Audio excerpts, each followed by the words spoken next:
Hello and welcome to a special episode of Mindspeak presented by Herald Global. I am Saimik and today I am here with a very special guest, Professor Najma Akhtar, the Vice-Chancellor of Jamia Millia Islamia. Thank you so much for taking out this time for us. Of course, so welcome to our channel.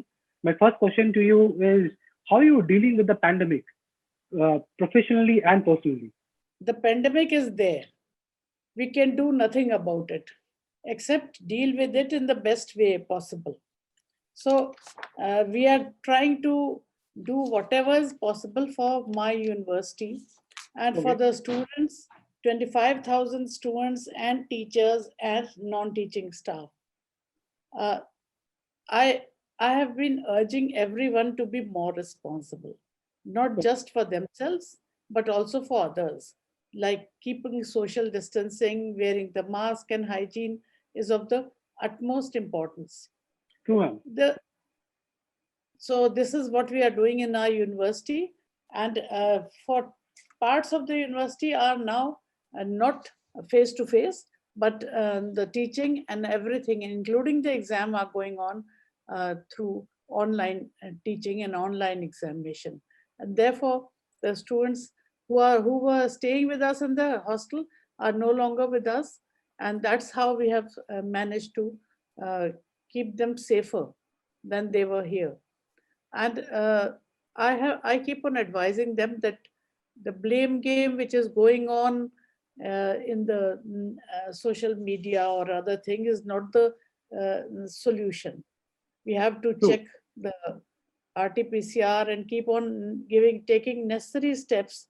It is essential, and also the vaccination.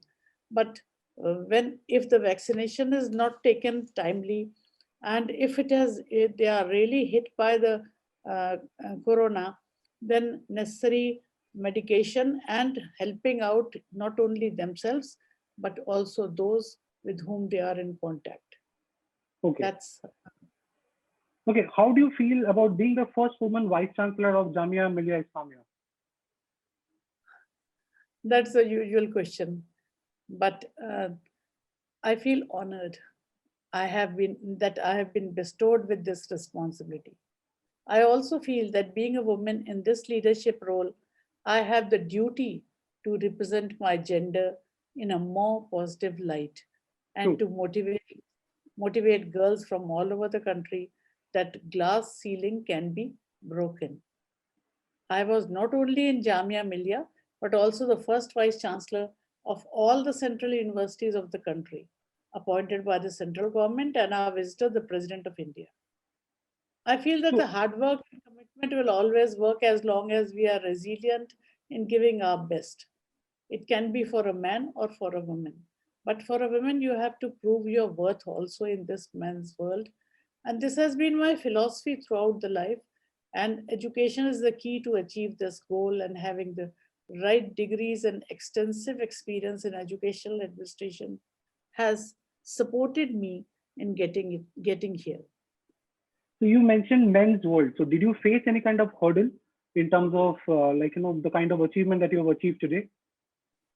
It was, since it was the first time in a central university, there was some apprehensions that to see whether I'll be successful or not. But now I feel that my successful example has led to appointments of some more women educational leaders across the country. There are many more vice chancellors here now in central universities. My major chunk of my university administration is also women led. Uh, and in India, almost half the population is female, but the percentage of women in workforce is only very limited, very nearly 20% or so. My aim as the first vice chancellor is to empower women and to enable them to take on the leadership positions and think out of the box and take calculated risks. Only then we can change this status from novelty to a norm. As the first vice chancellor, there were difficulties in what people thought that a vice chancellor, a female vice chancellor, may be able to do, and what she may not be able to do. But I believe that leading with a purpose is important. Leadership does not happen overnight. It takes True. experiences, failures, resilience to be a good leader. And Jamia is an established university. I took help from all my senior professors and added enough women in my decision making bodies. I gave respect and received respect. You mentioned about the university. I wanted to ask you this 2019 CA protest that took place. Do you think it has affected the image of the university, according to you? It was not made for the university only, and it was the CA was not for the university. It was a reaction across the country, and so there was some reaction in Delhi at this area where this university is located. It has uh, whatever was happening across the country has happened here in Jamia also. The if you ask about the image, this year, after the CA, we have received almost 1.5 times applications for admission to this university. Because, in spite of everything, in spite of CA, in spite of COVID, we have been able to complete our course and give out results and make our uh, students stand with the degrees in their hand in the job market. So this university, with all the problems, has been able to achieve more respect and people desire to get admission here. So I think that gives a reply to your question. Yeah, true. So, what is the impact on education in the second wave compared to the first one? Because first one we were kind of not prepared. Now we were prepared, but still it happened. So, in terms of Uh, education, how it is going to affect the students? Impact is very much there. It is very much there because the first wave, when we came, we were all unprepared. True. We didn't know what is this. But this time, nobody was accustomed to teaching or learning online. And we never thought that the whole university or the education system will go online. I'm just talking about the from the university's point of view. We did not had a curriculum which was designed this way. We also had to send our students back when the first wave came by arranging buses and trains for them. We got them. And then I took up the task of training my teachers and the faculty to do to pick up the new technology and be proactive in learning the new ways of teaching and evaluating online, which was the new word. And now it's the new normal. So that's why we were able to see that the impact of education, this second wave, is not so much in my university because all my teachers are trained, all my students are trained to take online education. We have been online teaching online and giving assignments, tests, grading, and running the online learning curriculum very smoothly. In general, education in this country has changed the mode from offline to online. In True. my university, we meant the quality and reach out and timely evaluation and timely declaration.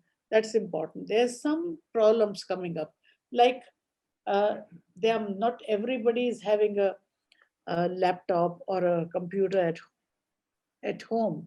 But I think students have learned to reach out to their teacher whenever the classes are on through various ways, including their mobiles, including going to the shops where these facilities are open. So they are now reaching out and giving replies to all the expectations of the teachers. So, is there any kind of a psychological effect on students? Do you see right now because of this A lot of ongoing lockdowns and the things that are happening right now? Actually, the psychological effect was more in the beginning when the first wave came, Okay. because it was quite unexpected, unprecedented, and we had no idea what this is going, how long it will go. So there were a lot of depressions and other things. We have a cell looking after the psychological needs of the students, either face to face or through phone. But Some kind of a now I feel counseling that you're talking about. constantly 24 hours counseling is there Okay. for any student or any parent, because parents are also going through it. Yeah. They feel that their child is not learning, or is how is this going to go. So we are giving also the teachers. It was giving counseling 24 hours and even continuing now. But now they say that the depression cases and other things are less. The depressions and other things which come up is only because they are uncertain about their lives. They True. are uncertain and about their losses which are happening in some of the families. So we are trying to have a separate cell which can look after any student who feels, who has lost a parent or lost somebody who's near and dear, and all, or cannot give a fees or other things because of the lack of funds. So that we have a separate cell in my university to look after these things, and we are being very liberal about it, very uh, because there cannot be a rule which cannot be changed in such situation. Okay, recently around 11 university staffers lost their life due to COVID. So do you think it has created any kind of a panic in the teaching community?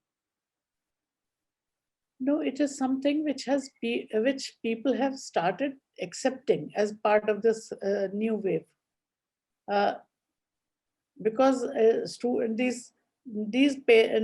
teachers who are staying at their home, or some of them are on the campus, have know that if care is not taken, given to the patient, whosoever it is, it can be their family member, it can be my teachers, so they won't be able to survive.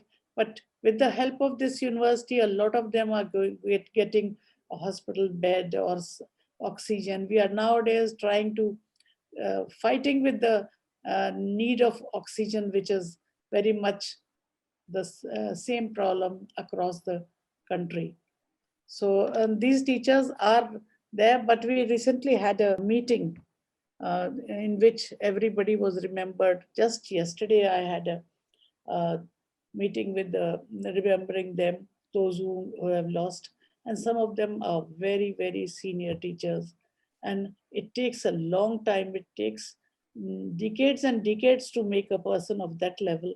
And then you lose them within no time. So this is there, the depression is there, but Jamia is somehow a very strong uh, organization, a very close knit. So we are trying to help each other and hold hands during this period. And therefore, and this is not actually uh, affecting so much, because this 11 includes some of our retired teachers who are helping us, Okay. who are there to help us. Some regular teachers, some retired teachers, and some non-teacher teaching. Uh, we are trying to keep, and we have decided that as soon as if somebody dies, we can how we can help the family which is left behind. This includes my student whose parent or close one dies in this. Okay. So what would you like to say about the increasing COVID cases and like, the deficiency of the medical supply and everything that we are seeing right now? So why do you think it has happened according to you?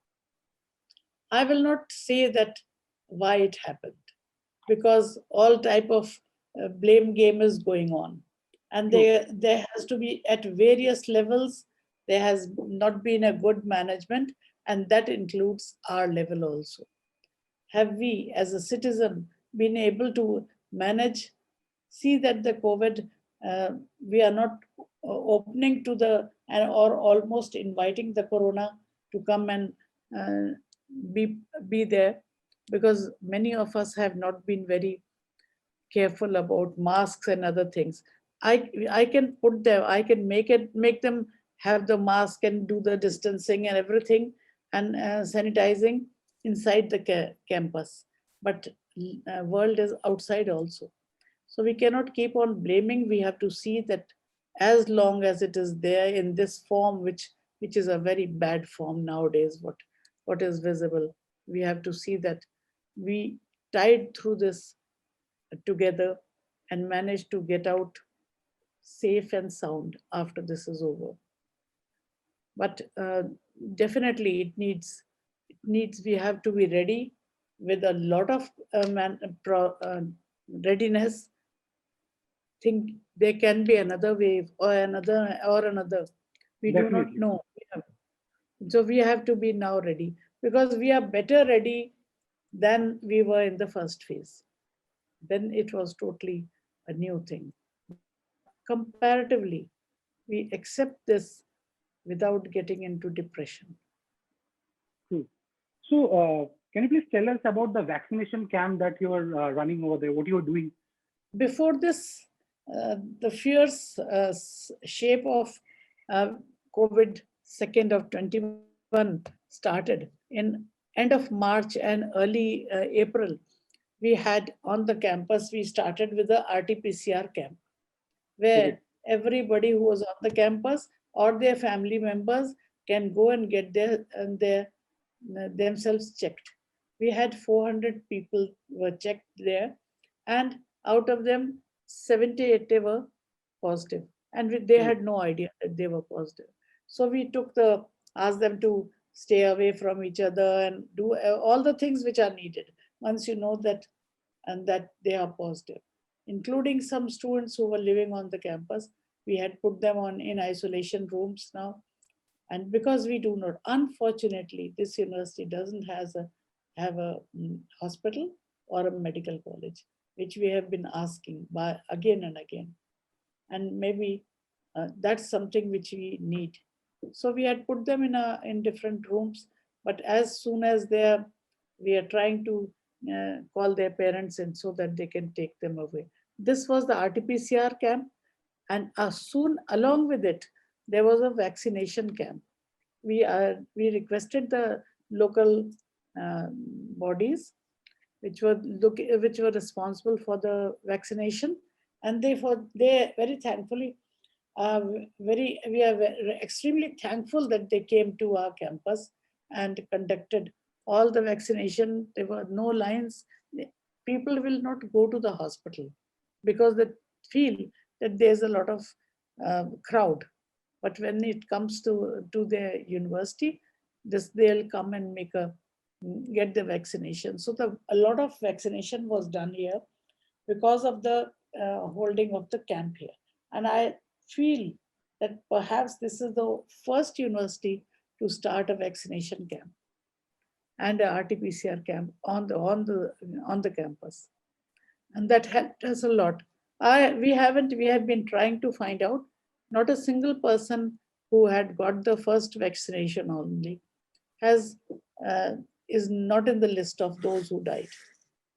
oh, okay. Even if they contacted, problem was there, they stayed home and they took the medicines and they became all right later. So I feel that that was a very and very soon I'm going to start as soon as this on the from 1st May, because universities have youth. So when it is open to those who are up to 18, I'll definitely have it more and more camps on the campus. That's really nice to hear what you're doing. My last question to you: what would you like to say to the students and teachers about the volatile situation? Some encouraging words from you. Yes, definitely. If it can help them, I'll be happy to talk about it. Uh, I just want to say that uh, together we'll go through it. Together. You are not alone. Your university is behind you. Your teachers are behind you. Whichever university you belong, they are teachers and your own people to reach out to you. And the education department, education ministry has actually changed the and made it acceptable that now the teaching is not only uh, on offline, but is the online is the new normal. So the results which are coming out are acceptable. So they don't have to worry about their career. And I have been personally very successful in getting the placements done after the degree was given to them. So I feel that the students should not be so disappointed. It's time to continue, keep their spirits high, and reach out to those who need their help, because students, this is the time when they can learn something more than what is given in their curriculum. We have also Very true. tried in the next year, we'll be changing the curriculum to suit the situations which are there, because this is not part of any curriculum right now, this COVID, but it should be there, uh, that to so that they know about it beforehand, before something happens to them. Any And future emergency that comes up. yes, any emergency, because students are forming groups, and they I am in contact with personally these groups, and my teachers are, and university I have again a COVID control team is there, which is looking after people who need some help, and trying to get oxygen from here and there. This is a very bad time, but somehow if you look for things, they you get them. So I want my students not to lose heart, keep on helping, because they are youngsters, they are the future of this country, and my university depends on them. This time will go away. Like everything, this time is not going to stay. Every good or bad time is not there permanently. So believe that this will go away, and we'll come out healthy, happy, and successful with a lot of confidence. This is a learning experience for my students, how they have gone through it.